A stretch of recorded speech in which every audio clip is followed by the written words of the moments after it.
आज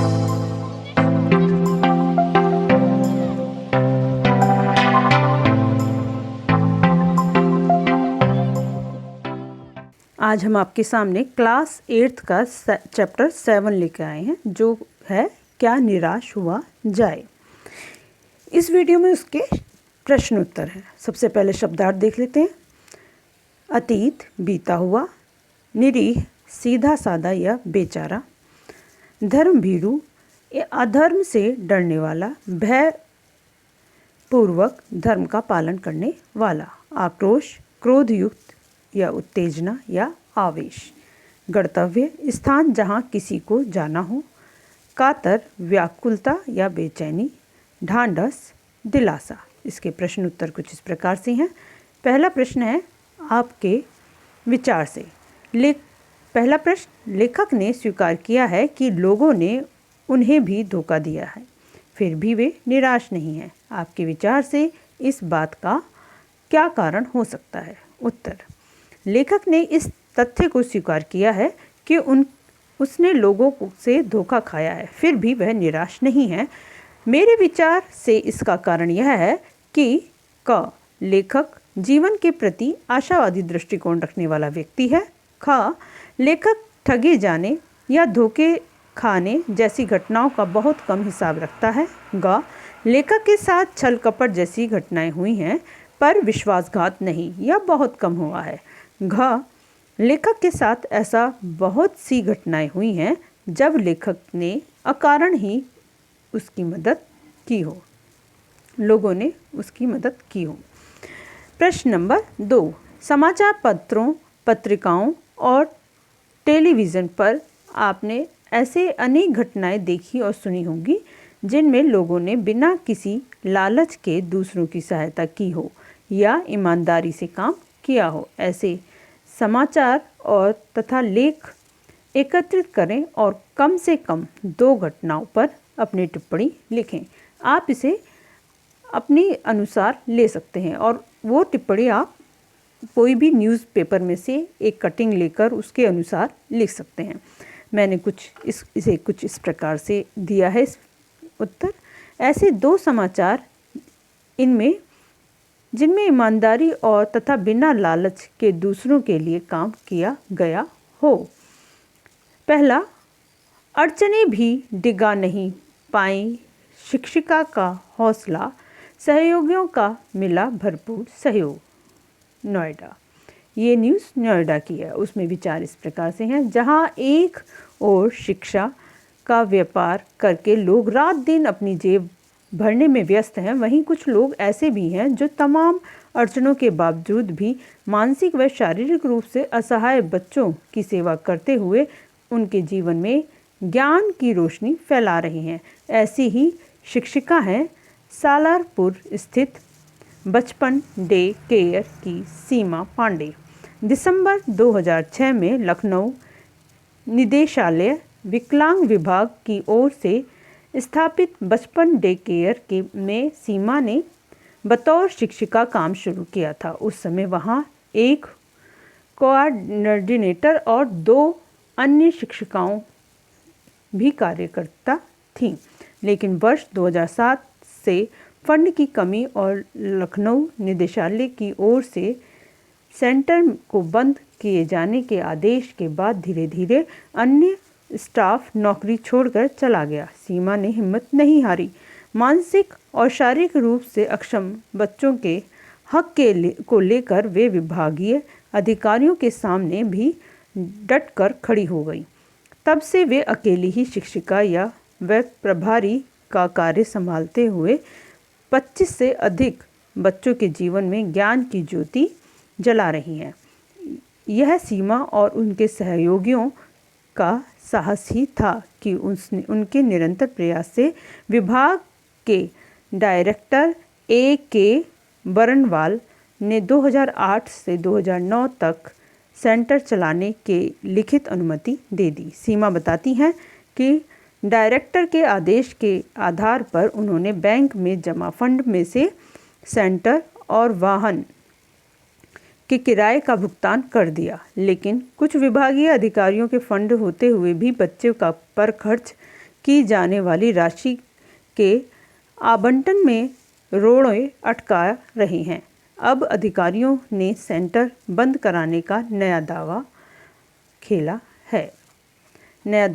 है। प्रश्न नंबर 3, लेखक ने अपने जीवन की 2 घटनाओं में रेलवे टिकट बाबू और बस कंडक्टर की अच्छाई और ईमानदारी की बात बताई है। आप भी अपने किसी परिचय के साथ हुई किसी घटना के बारे में बताएं और इनमें किसी ने बिना किसी स्वार्थ के भलाई एवं ईमानदारी का कार्य किए हों। तो एक वर्णन कुछ इस प्रकार से है। आज समाचार पत्रों में नकारात्मक घटनाएं, हिंसा, लूट, मारपीट आदि को प्रमुखता से तथा बढ़ा चढ़ाकर प्रस्तुत किया जाता है। इन समाचार पत्रों में किसी की निस्वार्थ भलाई करने की घटना कभी कभी ही छप पाती है। ऐसा नहीं है कि समाज में ऐसी घटनाएं घटती ही नहीं, ऐसी घटनाएं होती तो हैं, पर वे यदा कदा ही प्रकाश में आ पाती हैं। ऐसी ही एक घटना का वर्णन मैं कर रहा हूँ जो सत्य है या तथा मेरे आसपास से ही जुड़ी है। प्रतिभा कब, कहाँ और किस रूप में पैदा हो जाती है, इसका अनुमान लगाना कठिन है। मेरे पिताजी के एक मित्र हैं जो खेती करके अपना गुजारा मुश्किल से ही कर पाते हैं। उनका बड़ा बेटा शुरू से ही पढ़ाई में बड़ा होनहार था। 10वीं में उसने 90% से भी अधिक अंक प्राप्त किए। 11वीं में विज्ञान विषय से अपनी पढ़ाई शुरू कर दी है। विज्ञान की पढ़ाई खेती के सहारे पूरी करा पाना संभव न था, फिर भी जैसे तैसे तथा छात्रवृत्ति के सहारे उसने 12वीं की परीक्षा 92% अंकों से उत्तीर्ण की। IIT की परीक्षा के लिए उसने फॉर्म भर दिया था। उसका चयन भी हो गया, पर उसके पिताजी IIT की फीस देने में सर्वथा असमर्थ थे। बच्चे के भविष्य का सवाल था। मेरे पिताजी ने अपने एक NRI मित्र से फ़ोन पर इस बारे में बात की। सारी बातें जानकर उन्होंने IIT का सारा खर्च उठाने की जिम्मेदारी लेते हुए 1 लाख रुपए पिताजी के पास भेज दिए, जिसे लेकर पिताजी ने प्रवेश दिलाने चल गए। संयोग की बात है कि उनका 4.5 साल का पाठ्यक्रम पूरा होने से पहले ही अमेरिका की एक कंपनी ने अच्छा वेतन देते हुए उनका चयन कर लिया। आज वह सॉफ्टवेयर इंजीनियर हैं, किंतु अपने घर वालों के साथ पिताजी और उनके NRI मित्र को कृतज्ञतापूर्वक याद करते हैं। इस प्रकार की घटना आप भी अपने अनुसार लिख सकते हैं और चाहे तो इसे छोटे रूप में भी लिख सकते हैं। अब है पर्दाफाश, एक टॉपिक है इसमें। पर्दाफाश टॉपिक में फर्स्ट क्वेश्चन है, दोषों का पर्दाफाश करना कब बुरा रूप ले सकता है? उत्तर, दोषों का पर्दाफाश करना तब बुरा रूप लेता है जब गलत लोगों के दोषों को उभारा जाए तो वे उग्र रूप ले लेता है या समाज में आतंक फैला दे। प्रश्न नंबर 2, आजकल के बहुत से समाचार पत्र या समाचार चैनल दोषों का पर्दाफाश कर रहे हैं। इस प्रकार समाचारों और कार्यक्रमों की सार्थकता पर तर्क सहित विचार लिखिए। उत्तर, आजकल बहुत से समाचार पत्र और समाचार चैनल दोषों का पर्दाफाश कर रहे हैं। इसका कारण यह है कि लोग ऐसे समाचारों को पढ़कर या देखकर सचेत हो जाएं और अपने आसपास के माहौल में ऐसा न होने दें। इन कार्यक्रमों से लोगों को साहस और शक्ति मिलती है। वर्तमान में टीवी का समाचार चैनल आज तक में प्रत्येक समाचार को विस्तार से दिखाया जाता है, जिससे लोगों को अपने आसपास के वातावरण में घटने वाली घटनाओं के बारे में जानकारी रहती है। दूसरी ओर घरेलू व कानूनी संबंधी कार्यक्रम भी समाचार की सच्चाई का प्रदर्शन करते हैं। इस क्षेत्र में समाचार पत्र भी अपनी विशेष भूमिका निभाता है। अब है कारण बताओ, एक टॉपिक है जिसमें पहला क्वेश्चन है, निम्नलिखित में से संभावित परिणाम क्या क्या हो सकते हैं? आप आपस में चर्चा कीजिए। जैसे ईमानदारी को मूर्खता का पर्याय समझा जाने लगा है, परिणाम भ्रष्टाचार बढ़ेगा। पहला पॉइंट है, सच्चाई केवल भीरू और बेबस लोगों के हिस्से पड़ी है। दूसरा, झूठ और फरेब का रोजगार करने वाले फल फूल रहे हैं। तीसरा, हर आदमी दोषी अधिक दिखा रहा है, गुणी कम। उत्तर, परिणाम, लोगों की सच्चाई में आस्था नहीं रह जाएगी, चोरी और झूठ का बोलबाला होगा। दूसरा परिणाम, ईमानदारी लुप्त होती जाएगी और भ्रष्टाचार बढ़ेगा। तीसरा परिणाम, लोग एक दूसरे पर विश्वास नहीं करेंगे, सच्चे व्यक्ति पर भी विश्वास करना कठिन हो जाएगा। अब नेक्स्ट टॉपिक आपका है 2 लेखक और बस यात्रा। प्रश्न नंबर 1 है, आपने इस लेख में एक बस की यात्रा के बारे में पढ़ा। इससे पहले भी आप एक बस यात्रा के बारे में पढ़ चुके हैं। यदि दोनों बस यात्राओं के लेखक आपस में मिलते तो एक दूसरे को कौन कौन सी बातें बताते? अपने कल्पना से उनकी बातचीत लिखिए। तो हमें संवाद लेखन लिखना है। तो उत्तर हमने कुछ इस प्रकार से लिखा है, यदि बस यात्रा और क्या निराश हुआ जाए पाठों के लेखक आपस में बातें करें तो निम्नलिखित रूप से करेंगे। हरिशंकर, अरे भाई हजारी, क्या बताऊं, कल से बहुत परेशान हूँ। हजारी, क्यों, क्या हो गया? हरिशंकर, कल एक ऐसी बस में बैठ गया जिसकी हालत बहुत ही खराब थी। हजारी, फिर? हरिशंकर, 5 घंटे का पहाड़ी सफ़र था, मेरा तो अंग अंग दर्द हो रहा है। हजारी, बस के मालिक भी किराया तो यात्राओं से पूरा ले लेते हैं, लेकिन हम उनकी सुविधाओं की चिंता नहीं करते। हरिशंकर, हजारी, तेरी उस दिन की बस यात्रा कैसी रही? हजारी, उस दिन मेरी बस यात्रा में एक ऐसी घटना घटी कि मैं भुलाए नहीं भूल सकता। हरिशंकर, क्या हो गया था? हजारी, मैं अपनी पत्नी और बच्चों के साथ जब बस में जा रहा था तो अचानक बस खराब हो गई और लोग डर गए। हरिशंकर, बस के खराब होने पर लोग डर गए? हजारी, रास्ता सुनसान था। हरिशंकर, फिर क्या हुआ? हजारी, अचानक कंडक्टर साइकिल पर सवार होकर चला गया।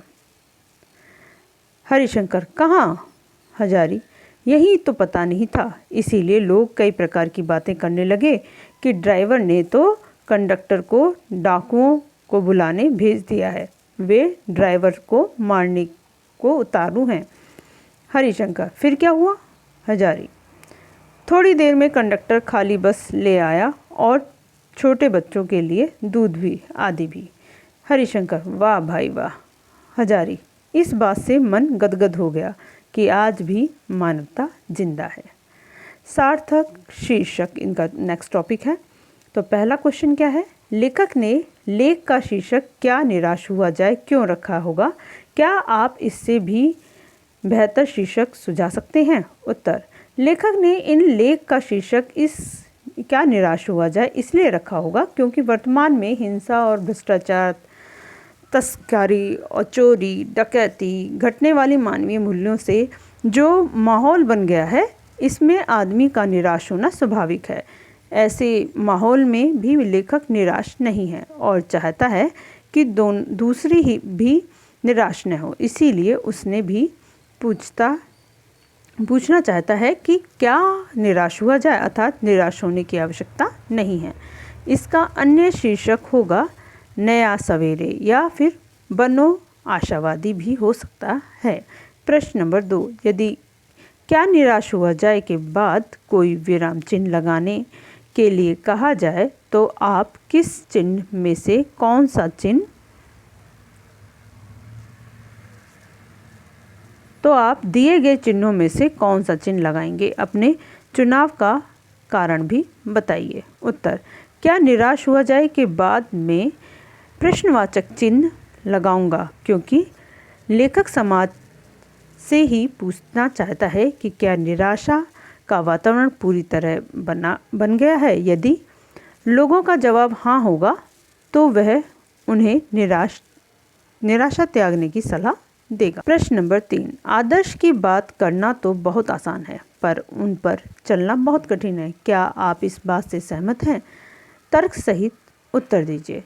इस बात से मैं पूर्णतः सहमत हूँ कि आदर्श की बातें करना तो बहुत आसान है, पर उन पर चलना बहुत ही कठिन है। जैसा हम कहते हैं कि ईमानदारी सबसे अच्छी नीति है, आखिर कितने लोग इसका पालन करते हैं? जरा सा अधिकार मिलते ही व्यक्ति भाई भतीजावाद या अंधा बांटे रेवड़ी फिरी फिरी अपने को देह की नीति अपनाने लगते हैं। हाँ, जिनके हाथ में कुछ नहीं होता वे ईमानदारी का राग जरूर अलापते हैं। वास्तव में ईमानदारी का पालन करते समय हमारी स्वार्थपूर्णता मनोवृत्ति सामने या आड़े आ जाती है। सपनों का भारत आपका नेक्स्ट टॉपिक है। इसमें फर्स्ट क्वेश्चन है, हमारे महान मनीषियों के सपने का भारत है और रहेगा। पहला, आपके विचार से हमारे महान विद्वानों ने किस तरह के भारत के सपने देखे थे? लिखिए। उत्तर, मेरे विचार से हमारे मनीषियों ने ऐसे भारत का सपना देखा था जिनमें हिंदू, मुस्लिम, सिख, ईसाई, बौद्ध, जैन आदि विभिन्न धर्मों एवं मतों को मानने वाले मिलजुल कर रहें। उनके बीच आपसी सौहार्द हो, एक दूसरे से भाईचारा, प्रेम, बंधुत्व बनाए रखें। भारत प्राचीन काल में विश्व के सामने आदर्श था, अतः भारतीय भविष्य में भी भारत का आदर्श रूप बनाए रखें। लोग भारतीय संस्कृति की विशेषताओं को अपनाएं तथा इसे बनाए रखें। प्रश्न नंबर 2, आपके सपनों का भारत कैसा होना चाहिए? लिखिए। उत्तर, मैं चाहता हूँ कि मेरे सपनों के भारत में सभी स्वस्थ, निरोग, शिक्षित, संपन्न और ईमानदार हों। वे जाति, धर्म, प्रांत, संप्रदाय आदि से ऊपर उठकर एक दूसरे के साथ प्रेम और सद्भावना से रहें, जहाँ भ्रष्टाचार, बेरोजगारी और गरीबी तथा अशिक्षित का नामो निशान ना हो। इस देश को आतंकवाद तथा सांप्रदायिकता से मुक्त मिले। देश में विज्ञान, कृषि, उद्योग और धंधों का विकास हो। देश आत्मनिर्भर और समृद्ध हो। यहाँ ज्ञान विज्ञान की इतनी उन्नति हो कि भारत पुनः विश्व गुरु बन जाए। अब है आपकी भाषा की बात। दो शब्दों के मिलने से समास बनता है। समास का एक प्रकार है द्वंद्व समास। इसमें दोनों पद प्रधान होते हैं। जब दोनों पद प्रधान होंगे तो एक दूसरे के द्वंद्व यानी स्पर्धा या होड़ या फिर कंपटीशन या फिर एकदम अलग अलग दोनों विपरीत रूप में होना की संभावना होती है। कोई किसी से पीछे रहना नहीं चाहता, जैसे चरम और परम। चरम परम, भीरू और बेबस यानी भीरू बेबस। दिन और रात, दिन रात। और के साथ आए शब्दों के जोड़े को और हटाकर योजक चिन्ह यानी ये देखिए डैश वाला योजक चिन्ह भी लगाया जाता है। कभी कभी एक साथ भी लिखा जाता है। पाठ में द्वंद्व समास के 12 उदाहरण ढूंढकर लिखिए, जो कुछ इस प्रकार से हैं, जैसे आरोप प्रत्यारोप, लोभ मोह, गुण दोष, कायदे कानून, सुख सुविधा, देन लेन, काम क्रोध, झूठ फरेब, भोजन पानी, दया माया, मारने पीटने, सच्चाई ईमानदारी। पाठ से 3 प्रकार की संज्ञाओं के उदाहरण खोजकर लिखिए, क्योंकि हमारी संज्ञा के 3 प्रकार हैं, व्यक्तिवाचक संज्ञा, जातिवाचक संज्ञा और भाववाचक संज्ञा। तो पाठ के अनुसार कुछ हमने उदाहरण छाट के लिखे हैं, जैसे व्यक्तिवाचक में गांधी, तिलक, भारतवर्ष, मदन मोहन मालवीय, कृषि और वाणिज्य। जातिवाचक संज्ञा नौजवान, डाकुएं, महिला, रेलवे स्टेशन, हिंदू, द्रविड़, मुसलमान, समाचार पत्र, मनीषी, श्रमजीवी, समाज, टिकट बाबू, बच्चे, यात्री, ड्राइवर, कंडक्टर, बस टिकट आदि। अब है भाववाचक संज्ञा, जैसे चिंता, ठगी, डकैती, चोरी, तस्करी, मूर्खता, ईमानदारी, आस्था, काम, लोभ, क्रोध, मोह, आध्यात्मिकता, बुराई, चोरी, संतोष, वचना, मनुष्यता, दया, माया, धोखा, संयम, खराबी, सच्चाई। तो इस प्रकार से इसकी भाषा की बात समाप्त होती है। और आप ये जो व्यक्तिवाचक, जातिवाचक और भाववाचक संज्ञाएं हैं, ये आपके कोर्स में ही है और ये तो आप 6th क्लास से भी पढ़ते हुए आ रहे हो। तो आज इस वीडियो को हम यही समाप्त करते हैं। नेक्स्ट वीडियो नेक्स्ट चैप्टर की आपको मेरे चैनल को सब्सक्राइब करने पर मिल जाएगी। अन्य वीडियो को देखने के लिए आप मेरे प्लेलिस्ट में जाइए। इससे संबंधित या इससे पहले वाले 8th क्लास के जो चैप्टर हैं उनके क्वेश्चन आंसर मेरी प्लेलिस्ट में पड़े हुए हैं। हर चैप्टर क्वेश्चन आंसर आपको उसमें मिल जाएंगे। अब मेरे चैनल को लाइक करें, शेयर करें और सब्सक्राइब करना, बेल आइकन पर क्लिक करना तो बिल्कुल भी ना भूलें। आज के लिए बस इतना ही। धन्यवाद।